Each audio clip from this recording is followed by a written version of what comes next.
I'm joined here today with the one and only Alex Kerimli. Hello. What's Thank you. up? How are you?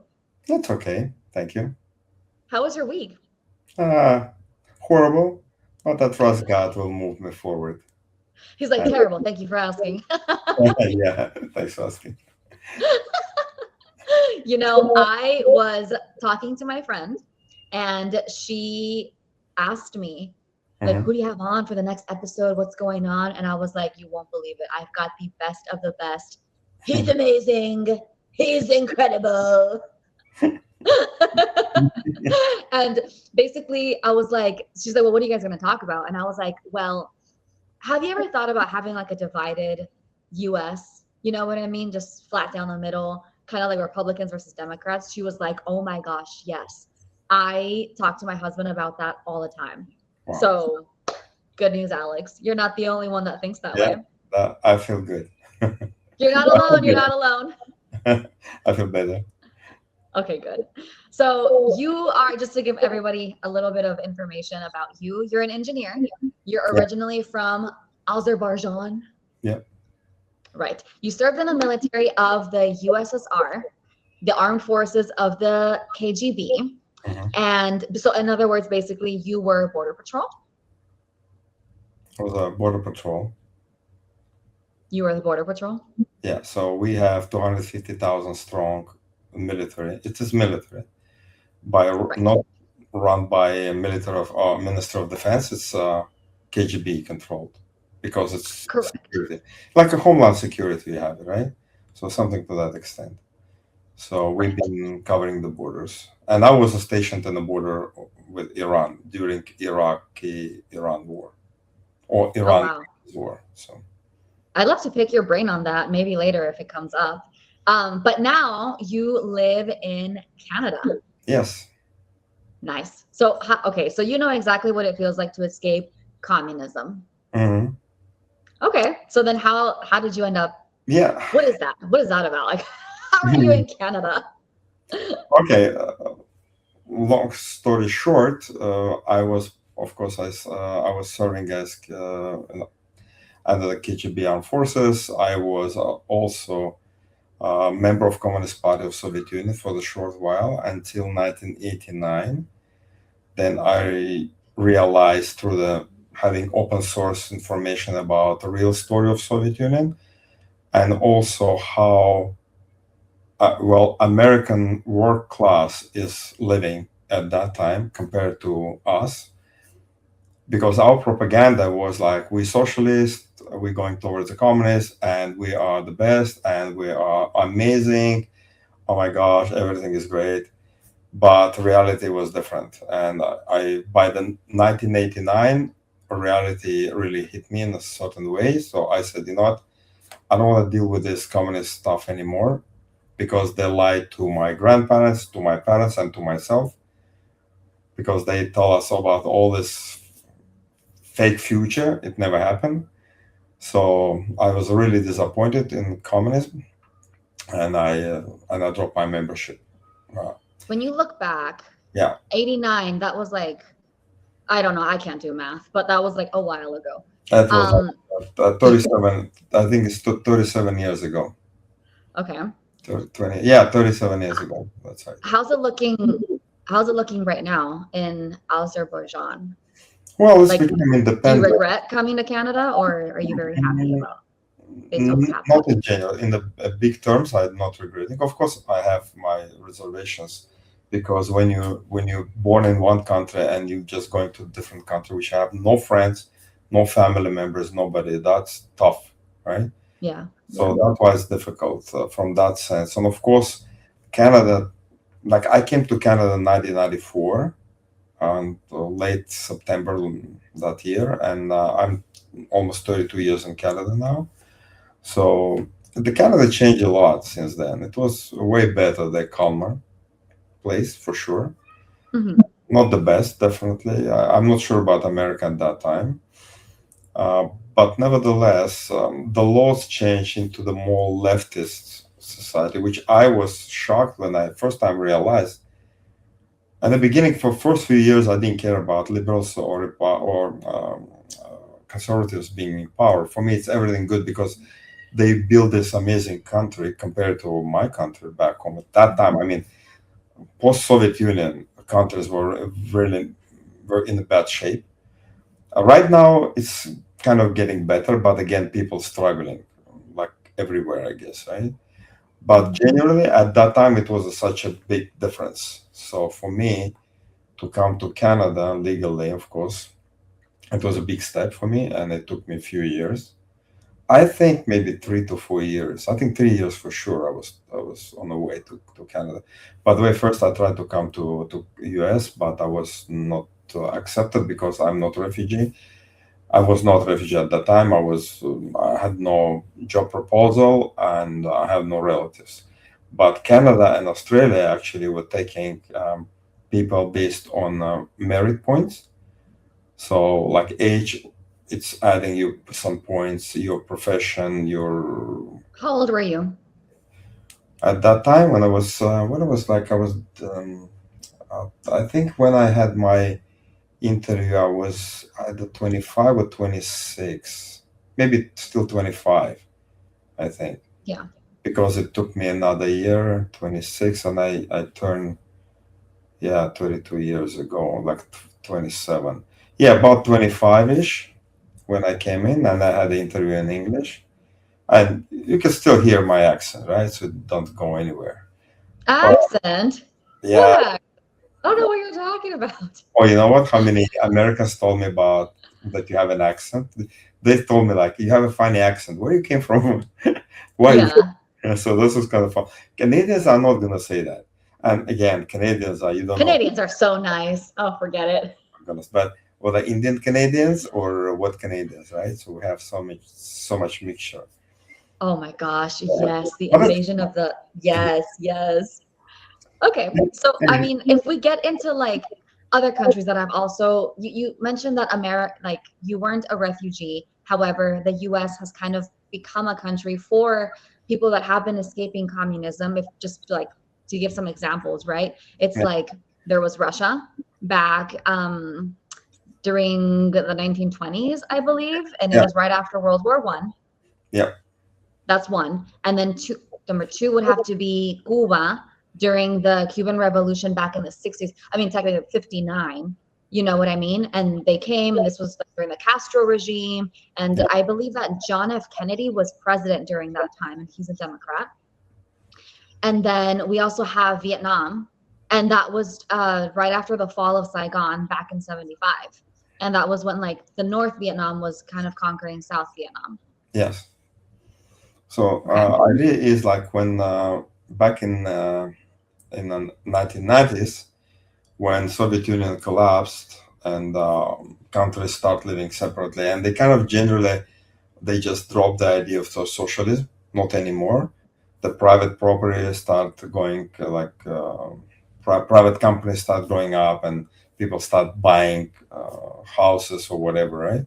For the private property, it was difficult because it's like something like big piece of pie which belonged to nobody particular, and suddenly everybody tried to rush and grab the piece. So it was a mess, like a wild wild west kind of, you Mhm. know. So but I thought, you know what? Because also back in Azerbaijan at that time, we had a war with Armenia, and we were losing about 20% of territory by this time. So it was What kind of unpleasant war was it? Was it like a drug war or like war for what? Like to conquer for the what? territory because okay, in Azerbaijan it was a mountainous region enclave where mostly Armenians live, and they Mhm. said, "Oh, we don't want to live with you anymore. We want to join Armenia." So it's like Armenia next to Azerbaijan, and they have like short, small ribbon of the land which separates enclave and Armenia proper. And they say we don't want to be part of Azerbaijan. We want to join Armenia, and that's of course create havoc. And we just 35 years ago, we actually no, sorry, 25 years later, it's actually the conflict end up in Azerbaijan taking the entire land, and Armenians, everybody left back to Armenia proper. So that was a big war, and at that time Azerbaijan was losing. Economy went bad. Um, national tension was really high. So it was really a lot of unpleasant things around. So I said, you know what, I better go. But it's funny enough because in the beginning I thought maybe I'll go to Russia, um, and or Ukraine for that matter, because I'm like, my father is a Ukrainian. He was born in Ukraine. My mother is Russian, so I have family on both sides of the war. What a mix, first of all. Yeah, Russian and Ukraine, and they fell in love, and they had you. yeah. And What a now, and now they have a war, right? And yeah, that's what I'm saying. we should have another podcast on that because it's so much information and Absolutely. so many details. Absolutely. Anyway, apart from that, I was thinking to go to certain area of Russia, and then also I consider certain area of Ukraine. But at the end, I said, you know what? If I will upgrade, if I will be uprooted from my place, Right. I'd rather be. If I take so much sacrifice, so I rather do aim for something bigger. And America said no. Then Canada say yes, and I came to Canada. So Nice. technically, and generally, I'm glad I came here, with few regrets definitely, but generally speaking, yes, I'm happy. But interestingly enough, if I were to stay in Russia or in Ukraine, I would be almost next to the war zone, because that area. Yes. So that's kind of bizarre when I realized it.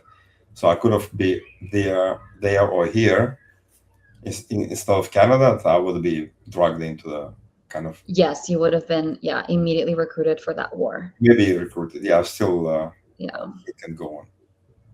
The one thing that really drew me to you when we first met was how knowledgeable you were in American history. I feel like you know more than like the average American in general. So I wanted to know, based on like American history, right?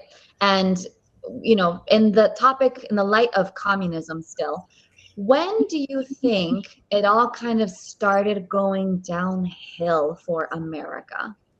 Yeah, I was thinking a lot about this because I'm an engineer. I work as a troubleshooting, like more technical job, because I have Yeah. my business here. So my customers hire me to find the problems in the machinery and to solve it, right? So for me, Hmm. it's always fun to find what happened, why it happens, while the breakage happens, and what causes the breakage, right? So same thing apply to history, because I like history, I like alternative history, I like all this sorts of stuff.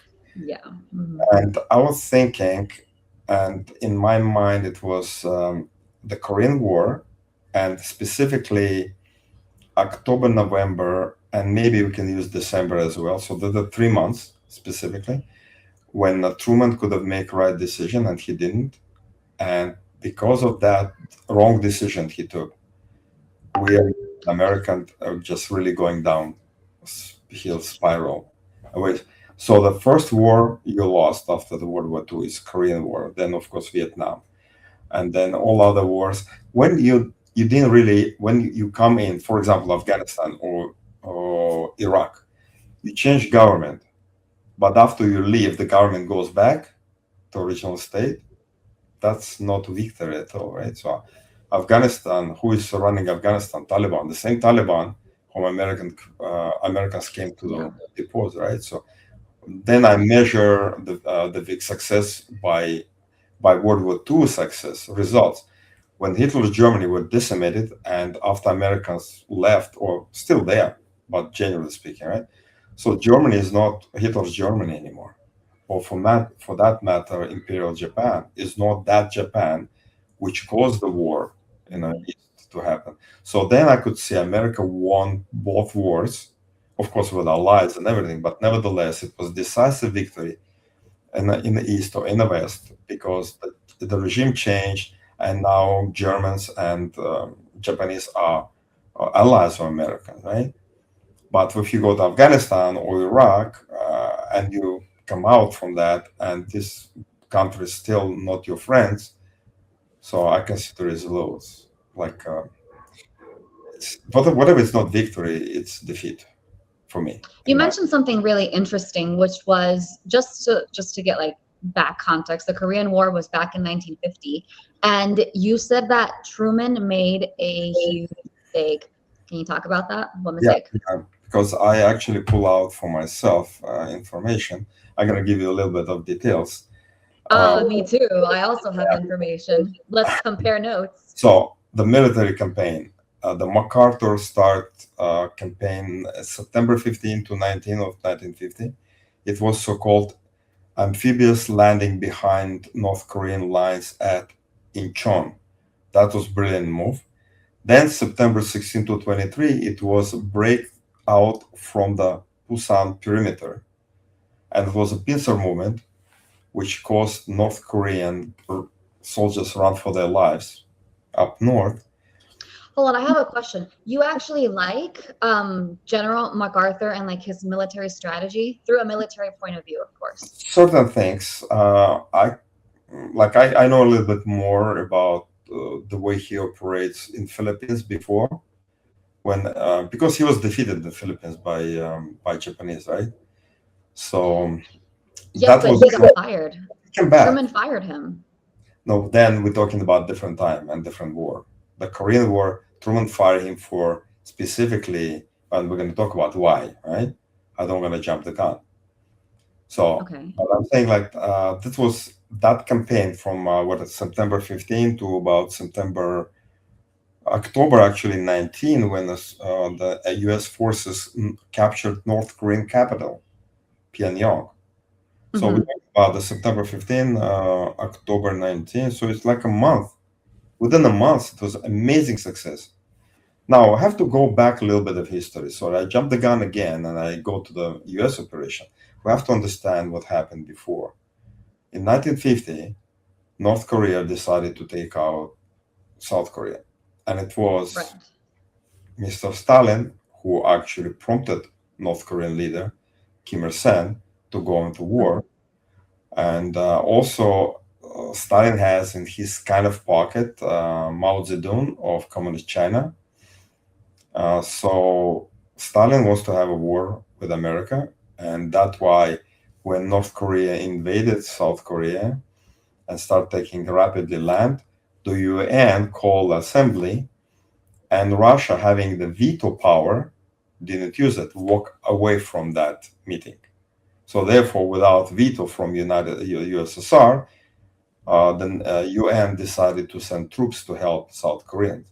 So that tells me that Stalin was really a smart guy. So he deliberately wants to drag UN, and especially the West, the capitalists, into the war of attrition with Asia. So that's why he did it. And he allowed kind of, United Nations to bring forces in, of course, spearheaded by the United States forces. And so we can say it was Stalin who orchestrated that war, and he's responsible for death of Americans and Truman. Koreans. Not Truman, Stalin, because he started. Oh. He pressed the button, so to speak.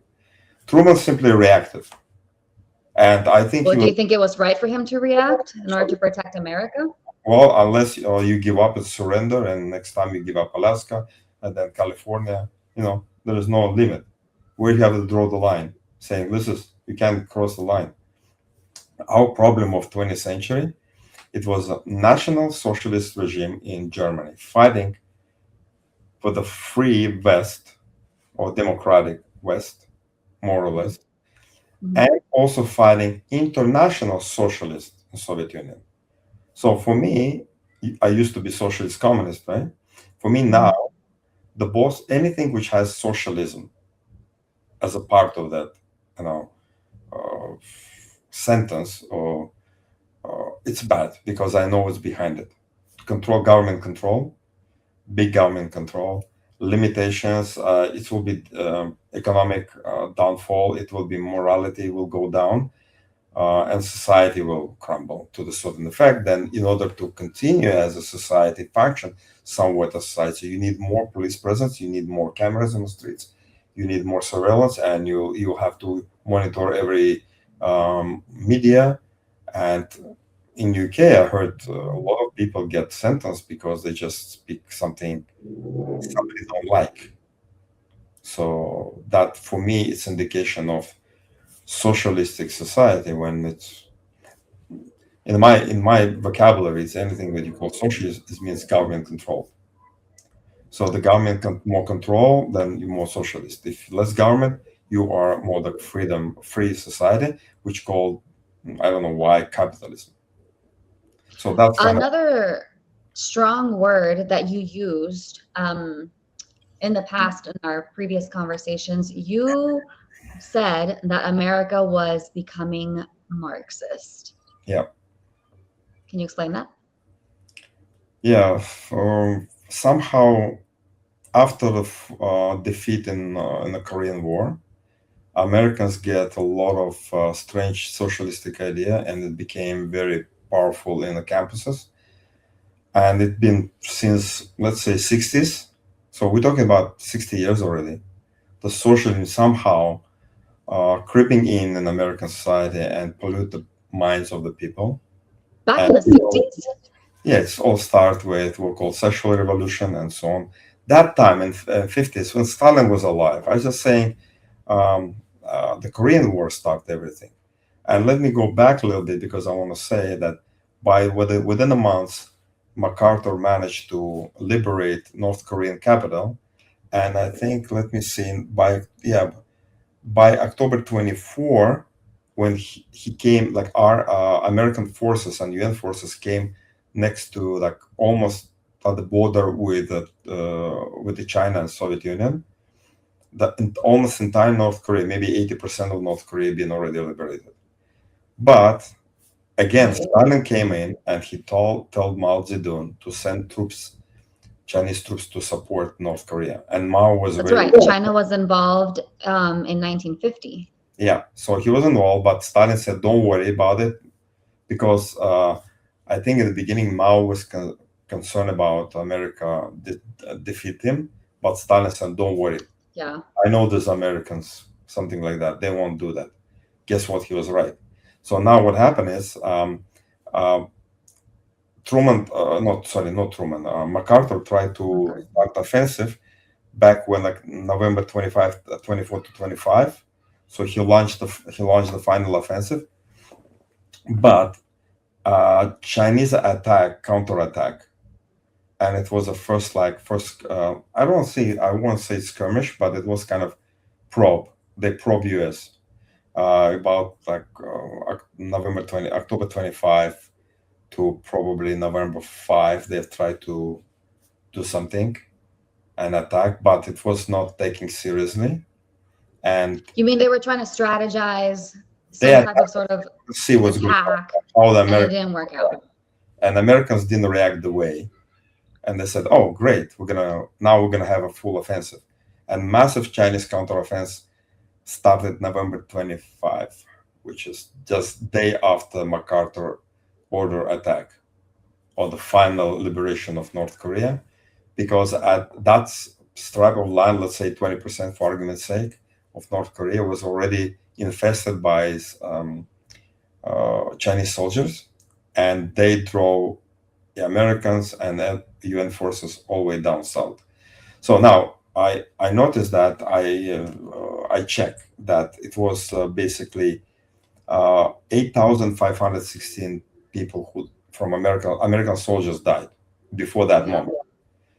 After Chinese attack, it's adding 25,200 dead people from American alone. Never mind the other UN forces, right? So we're talking about massive counteroffense, and US basically they managed to hold by the 38th parallel, like a line, which just separates North Korea and South Korea. So they're back to the square one, actually, what was before the war. Guess what? At that moment, MacArthur asked Truman to nuke Chinese forces because you can't stop like 400,000 coming across the border in force with and armed with guns, and because they were been battle-hardened troops, communist Chinese, they fought Czech and She, nationalist Chinese. They fought Japanese. So it's been for a decade at least, like 1924, like 16, almost 16 years minus 3, like 13 years without war. So they were battled hardened troops, and they're coming at Americans. Americans also been battle hardened troops at that time, right? But most of them probably been disbanded after World War II, and right, a few years later. So But the question was how, the comment that you made was how America has been turning Marxist since, you as lost the war. Truman refused to nuke China. It's the you part. You lost the war. First of all, let's just start with the fact that I wasn't even born yet. So who's you? Okay, let's just start there. USA. So then, okay, everything was ruined back after, according to you, after the Korean War, everything was just going downhill because we were receiving a lot of refugees and stuff like that. And so, okay, so essentially, my Communism started moving forward. And before that Korean War, we have only like Russian refugees who left 1920s. A lot of them went to Europe. They went to America, and one of the famous one, which came to America, the Sikorsky. Like we have a helicopter Sikorsky. What I want to know is, where do we go as Americans if America fully turns into a socialist country? That's a question. I'm saying, so Russians 100 years ago flee to America. Vietnamese flee to America. South Vietnam, both people. Cubans flee to America. Right. Now, where are we going to go if America will be a Mandani state? Nowhere to go. So that's hence we have an idea. So maybe we should peacefully separate and claim our land. Otherwise, we can't go to Mars. It's inhabitable. Peacefully it's impossible. Separate. Yeah. What does that even look like? Peacefully separate in America? You think it won't be peaceful, or it won't be separation? I think the peace is out of the question, and it may have to just be a little bit more of like force the division. But I hope not, but you never know. But at least I want that idea to start really spreading among both Republicans and Democrats. Okay, so for skeptical American listeners, then why would someone who loves this country so much even consider the idea of dividing it? Like, why should we consider your idea? Well, it's the same thing. You can love your Titanic, it's an amazing ship. Right? But it's thinking, you have a choice here. You can go down with it, and people went down with it, clinging to something beautiful statue on somewhere, right? Or it's you know what? I better start looking for another ship. So, you know what? I was starting to watch the Titanic documentary, and I couldn't continue it. It was so sad. I was on, I think, Disney Plus in National History channel. He's continue with your dance. It was a lot of acts of chivalry done by millionaires who didn't save themselves. They let ladies and boys and girls to go into the boat, into the small boats, escape boats, right? They stay behind. They stay behind and die. They knew they will die. Yeah. They could have bribed anybody to go into that. In our time, probably that will happen. Every billionaire and millionaire will probably rush into the boats and flee, and everybody else just. But that billionaires. Okay. So your idea. I want to talk about your idea. You want to divide the U.S. from right into left, right? Yeah. Democrats and Republicans. All right. So I mean, who would even be in charge of that? Like, who'd be in charge of how would you even pick that? Okay, before it's supposed to be like both party leaders should come up with ideas saying, listen, we cannot live together. The house is divided, cannot stand. So we better build our separate houses, and let's find a way to do it peacefully and nicely with the next maybe 5 to 10 years. I don't know. It's nightmare logistically. I understand that. But the divide between left and right are so big, and we cannot reconcile. I know I have friends and customers as well who are the leftists, liberal or Democrats for that Yeah. matter. Uh-huh. There is no way to like I talk to these guys, they talk to me, and I could see how they think they're absolutely right in their eyes. Everything what they do, it's justified. And I thought like I cannot bring them to my side. No matter how I know they're wrong, but I cannot. It's so this decisively ingrained in their brains, right? So I But said, you you know know, what? America was created through the founding fathers, Mhm. right? So who would be the new founding fathers? I mean, are we going to keep the Constitution? Are we going to keep the amendments that we have right now, or how would the rules look like?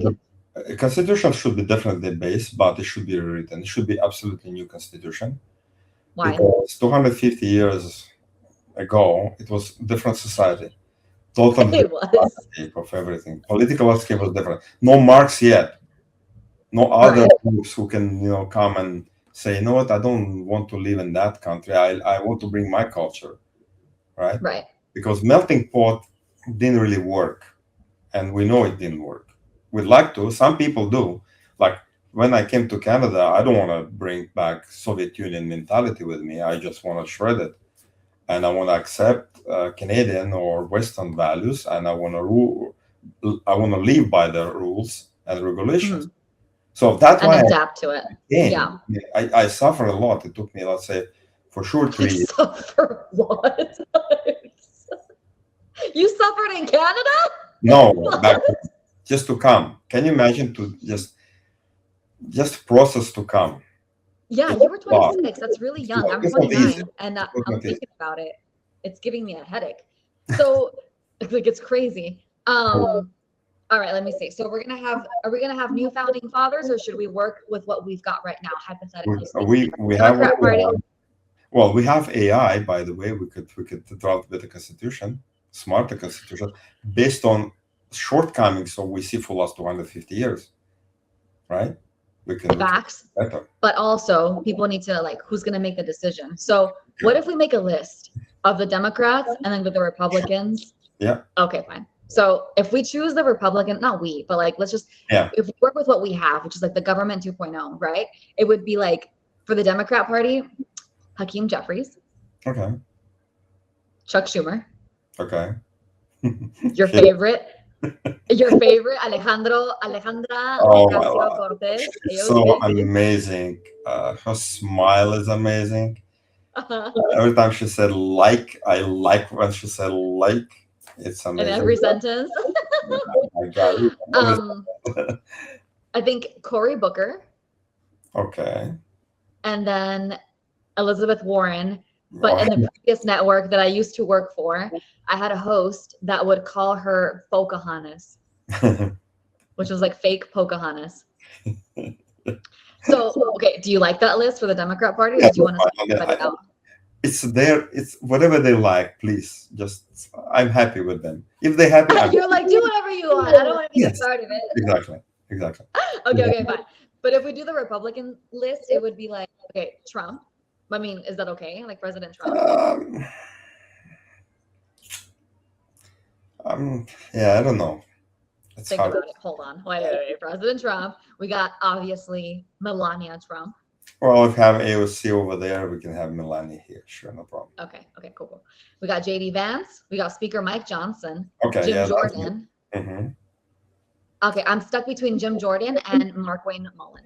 As a matter of fact, I would like to pick up. There is a lot of good, like smart Republicans, not necessarily taking any office, but they could be behind the draft of the new constitution, right?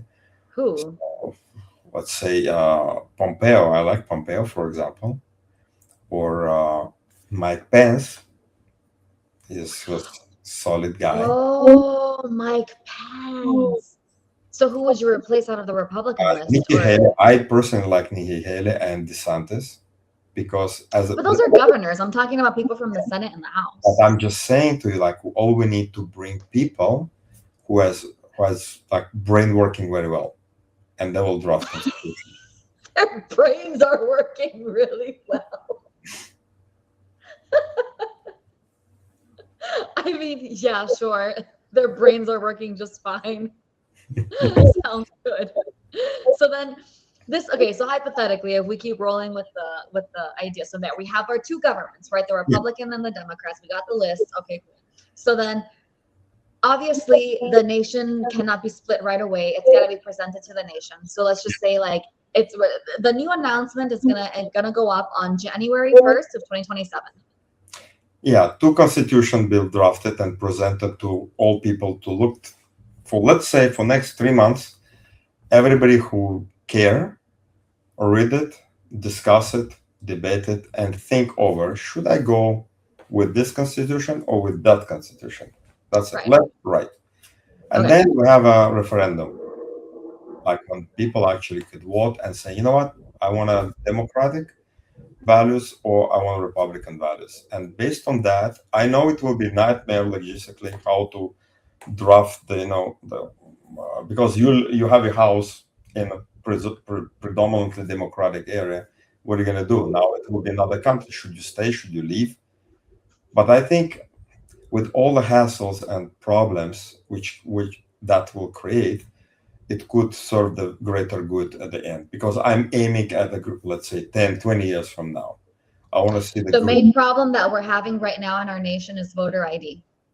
Will we require voter ID to vote for this thing? So let's say for me now, if people who has no voter ID, they will vote Democrat, fine, let them vote Democrats. Everybody who has no voter ID automatically belongs to Democratic States of America. He's like, veto that way. That's right. No. Only like if you don't have voter ID or you forgot it or you it, you automatically, without your consent, you have to, like, your vote cast towards Democratic. Or you leave the country. Well, what country? No, you become part of democratic country, because you cannot stay in the Republican state anymore. Oh, I keep forgetting that it's gonna get split in two. Okay, yeah. No, you're okay. Yeah, my bad. No voter ID out there. You illegal alien out there. Not here. We have laws which prohibit to have illegal. So you have to go. You have to come out to the country, come back legally. Then sure, no problem. That's okay. That's what I wanted to talk about. Open borders. Are they going to be able to travel between the two countries, like Republican and Democrats, to go visit? What if they have a family member? I think that's mandatory for us. So we should have. Okay. People should not be cut off like North Korea, South Korea. They have a like strict border. You can't cross it. People in both countries, left and right in America, they should be able to cross border for pleasure, for business, and if you want to leave, you want to change citizenship, by all means. By the way, you can do it many times if you want to, no problem. But if you're coming from Democratic part, like Democratic States of America to Republican State of America, you cannot bring your values with you and try to create a party here. So on that land, it's only one party, Republican, and one constitution. No amendments, nothing. So and if they do try, like say they start like little riots, or say they start like a private, I just thought about it, like this like private party. You know what I mean? Like they meet underground and stuff like that. You can have freedom of speech, which is paramount for me, like really big. You can speak freely, but you cannot do any influence. Let's say even if somebody like democratic-minded person who live in the United States, Republican United States, coming to being elected to the office, he could not execute his own democratic ideas because he ran as a Republican.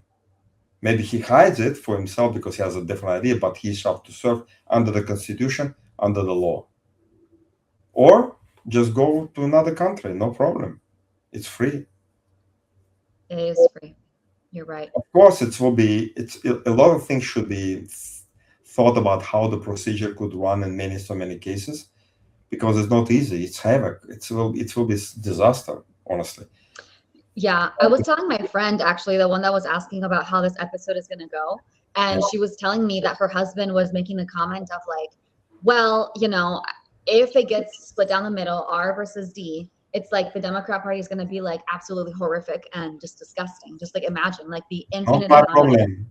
No speak English. Whatever you want to abortions. do. Me not speak English. I don't understand what you're saying. I can't me no speak English. Me no speak Democrat. Sorry. Yeah, she told me that it would be like a horrible, It's up to them. horrible thing. People who like myself. Look, I was Democrat. Okay, Sure. socialist, Marxist. No, I, but there's a difference between the old school Democrats and the new school Democrats. it Like doesn't there's matter a for me. The difference. Democratic Party is going in the wrong direction, regardless.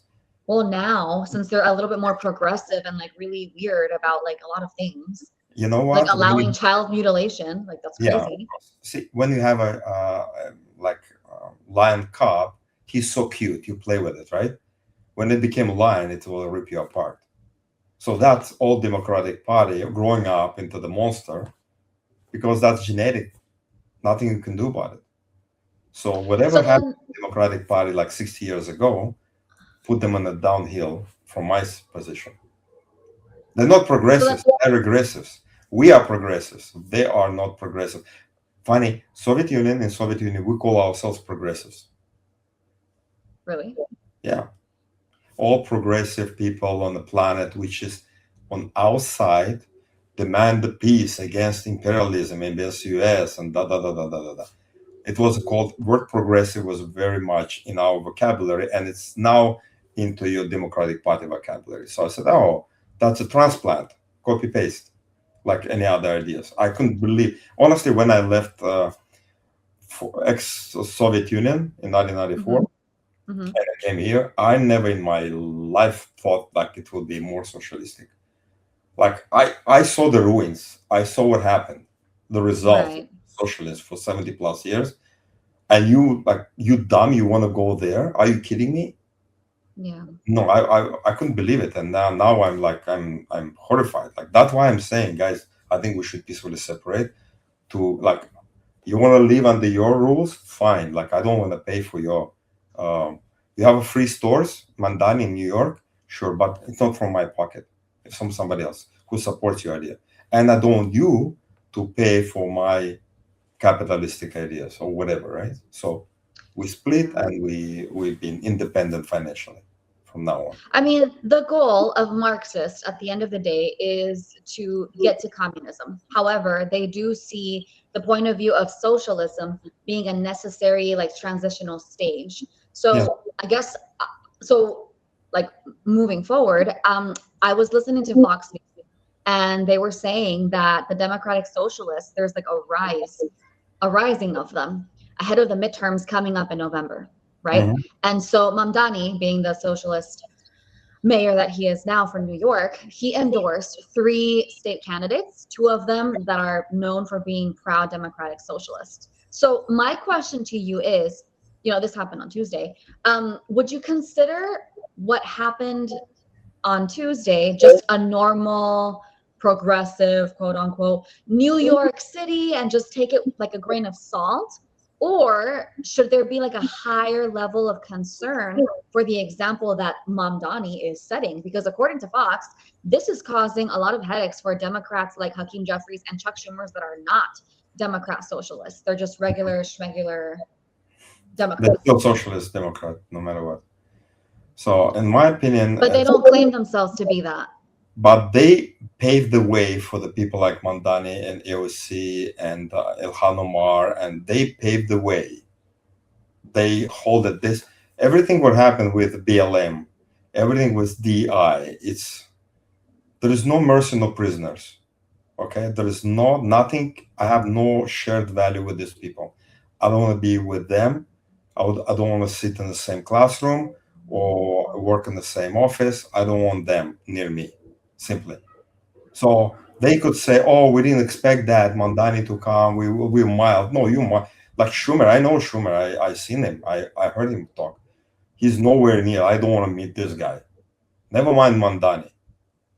So it is a path this Democratic Party chose decades ago, and that's naturally how we end up in the total socialist Marxist idiocracy.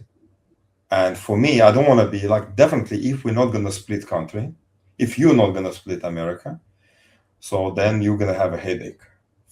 Everybody get a headache, like mild Democrats or Republicans, because of this. But if we split, no more headache. It's on your terms. Do whatever you want. Make it free, everything free. Sure, go for it. Because Marxist idea is very compelling. Communism and socialism is very compelling. They are very compelling because it's like no more problems. The government will take care of you. You know, you have your work time, and you're gonna have your clothes. You have shelter, and you have free time and your sleep time, whatever. By the way, do you know in any it's there is every city in America, in Canada, for that sake, they have a small what called island of communism. Do you know how it's called? No. No, what's it called? Prison. Everybody equal. You have time to work. You have time to rest. You have time to sleep. You've been fed equally, equal clothes. Everything is fine. You're good. No freedom. So that's Huh. so you choose. Democrats, you're gonna choose prison, or we're gonna choose the freedom. When it's not nothing guaranteed technically. Well, So now let's talk about Canada. You know, do you see pockets of socialism there? yes, but honestly, like I not. Who cares? I don't interested in Canadian politics. I can't with you. He's like, I just live here. I don't really care. Yeah, I live here. I just live here. Like I don't care. Oh, you're so But great. definitely more Alex, so. this was Honestly, when I sorry, just when I came to America, I think it was December last year. First Mhm. time I've been in a crowd of like-minded people all over the place. Like 100% people around me was like-minded. Was like, never happened before. Where So, was that? Was that in Phoenix when you went to yeah, Phoenix? it was a Phoenix Fest. Okay, nice. Aw. Oh Yeah, yeah, because you went to that conservative. Yeah. That's right. that was great. I felt great. I was like, let's Yeah. do it. Like you Let- were at home Yeah, I was at doing home. the Trump dance. Yeah. So please, I mean, leftist over there, we are over here, and we're Over gonna give you here. more land. Please take more land. Just get out. Please, Just go. yeah, just go. You're so awesome. Alex, this was such a great show. And I'm so happy we did this. I hope you come back Yeah, soon. gladly. Thank you. Of course. Thank you so much. Have a good one. Bye bye.